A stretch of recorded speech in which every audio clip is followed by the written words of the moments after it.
Let's start talking about a review of factoring.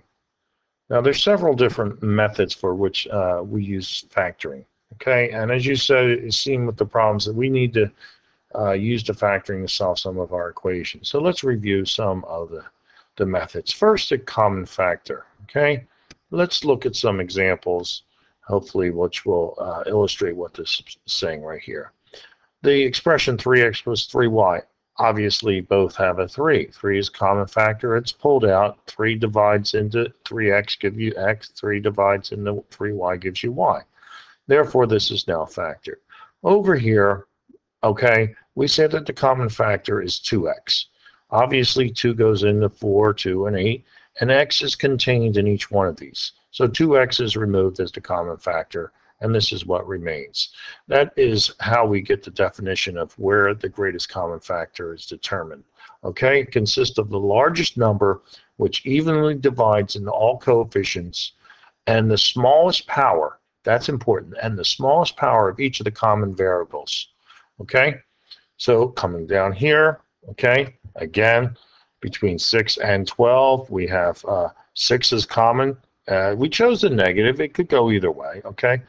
X is in both, the lowest power is the second. Y is in both, the lowest power in the second. Therefore, this is the greatest common factor. Over here, okay, obviously 2 goes into both. Now, which is lower, a half or a negative quarter, okay? Well, obviously the negative is smaller. So that is where the common factor comes.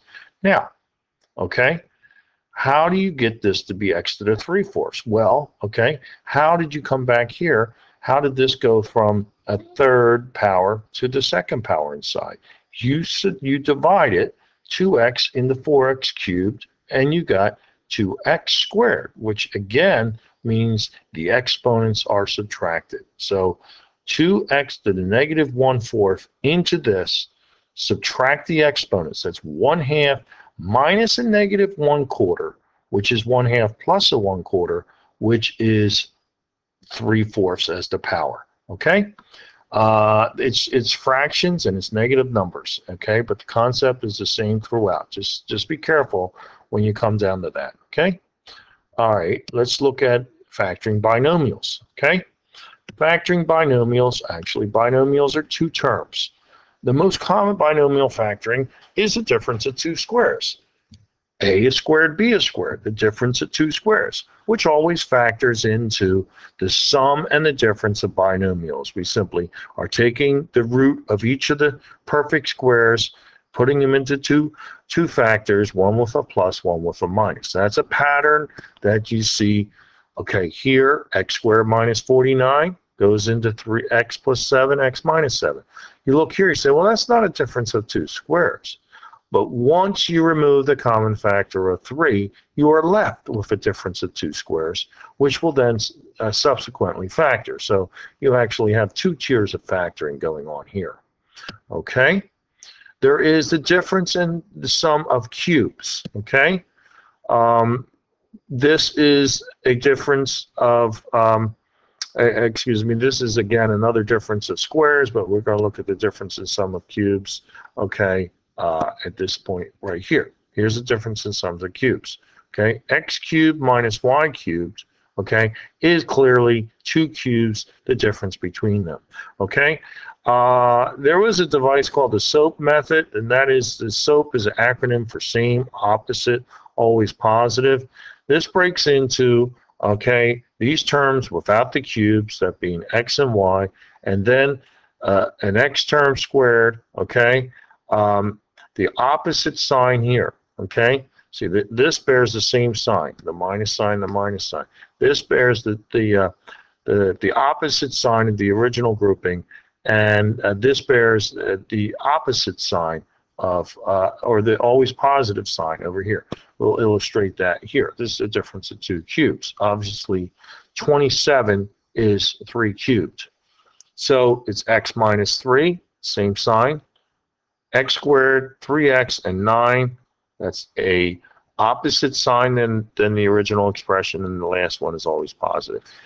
Temptation is that this will factor again. It will not. Okay, this is now fully factored. Okay, there's your sum of cubes. Okay, Same mechanism, but that's where the SOAP comes in. Okay, this is a sum.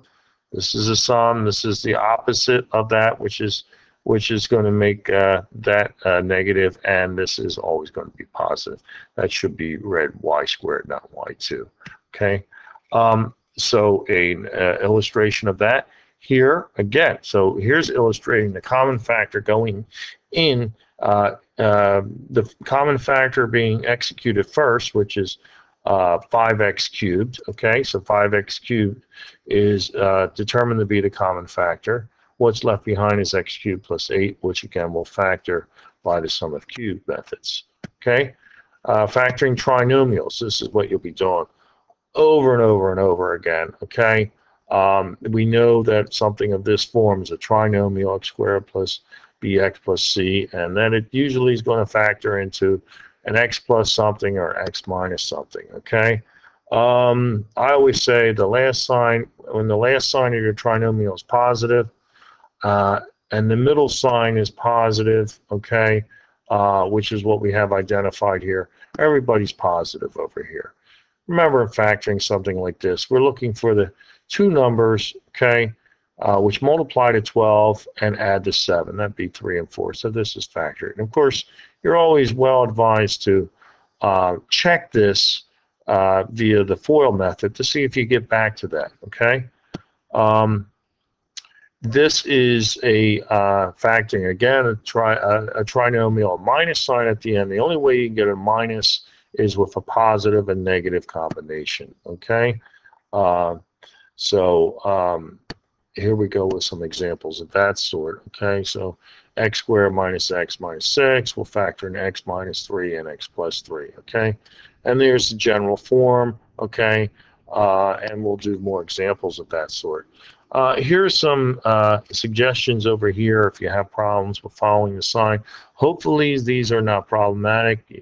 You've been down that, done thousands of those problems, so they should not be a problem in factoring anything that looks like this, okay?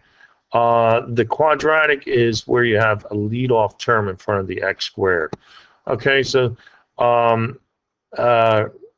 when we have another approach to this, you might have learned the what's called the a trial and error. Okay, in other words, here, if we were given 6x squared plus 7x minus 20, then that would factor back into 2x plus 5 and 3x minus 4.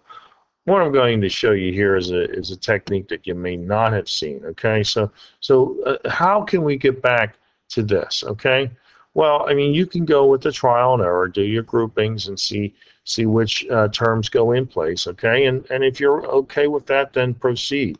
Here we just offer you an alternative. Okay, and it's working. It works every time. So you can use it, or you can use the trial and error method. It's up to you. Okay. The suggestion when we do this is we multiply the ends. That's 6 and negative 20, which is negative 120. Okay? Then, okay, we look for that combination of numbers, which multiplies the negative 120 and adds to this middle term of 7. You might have to think about that, but here we're going to save you a little time, tell you it's 15 and negative 8. Which means that this 7x is going to be rewritten. That 7x is now coming down as 15x minus 8x. The other two terms come down, okay? This is now going to be factored by splitting it in the middle, find a common factor on both.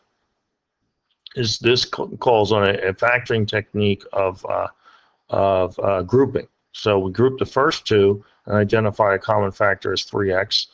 We group the second two and identify a common factor as minus 4. Now what they have is a common binomial factor, mainly 2x plus 5. So that comes out, and then that is common to the 3x minus 4. So now this is fully factored. So this is an algorithmic approach to factoring quadratic trinomials over and above the trial and error method. Again, we offer it to you. You don't need to utilize it, but it's a good technique, and it'll work every time. Whereas the trial and error method might get a little frustrating at times, trying to because you always have to check with the trial and error to see if you got that right combination of factors. Okay. And as this is saying that we can get back to that by multiplying it out. Okay, just verifying that. Again, okay, so now there's the grouping method, and this is a biggie. We actually just saw that in the previous problem. This is a 4-term expression. Obviously, you can tie these two together, but sometimes you can't, okay? So then you go on that method of just splitting it down the middle, do the groupings, see how they split, okay? Here they go, they're split. Obvious common factor here, 3x, obvious common factor over here. 4, we want to include the minus sign, okay? Because we want these binomials, mainly 2x plus 5, to appear in both. Or at least we want whatever term is expressed in here to be identical. So then that's removed as the common factor, and we're left with what is common to mainly the 3x minus 4. Now that is factored, okay? That's the method by grouping, okay? And then we'll do some more, a little bit more generalized here. Again, unlike the previous example, these two cannot be combined, so we have no choice but to split them in half, okay? And from each half, take out the common factor. Again, identify this half and the common factor A, identify this half with the common factor B, pull it out, what's it common to? X plus y squared, okay? And then you have it factored, okay? Again, some more examples. Let's take a look here. So this is, you know, this might look a little intimidating at first, but it doesn't need to be, because there is a common factor. There is a common factor of x minus a. Now, you might not recognize that. And the thing is, a little bit of algebra, in other words, this is x minus a, this is negative x plus a. But if I pull out a -1 factor, then I have these as common. You're going to see a lot of things looking like that. Usually a substitution method at hand, but if you can recognize, do a little bit of algebraic manipulation to get it to identify the common factor, go for it. At this stage, okay, again, this is a cube and this is a cube. This is just like if we wanted to, we'd do a substitution there, okay? If you don't need to, then you can clearly see x minus a is common and common to 64 cubed minus 1. That, of course, is difference of cubes. You factor that accordingly, okay, as we outlined previously. And again, don't be tempted to think that this is going to factor again. It is not, okay? So that's our factoring techniques. Hopefully, you will learn to apply them to the equations at hand. And that's mostly why we need to review those factoring techniques. Hopefully that's helped. Okay, you can review the slideshow as often as you want. Okay, but that's the end of this.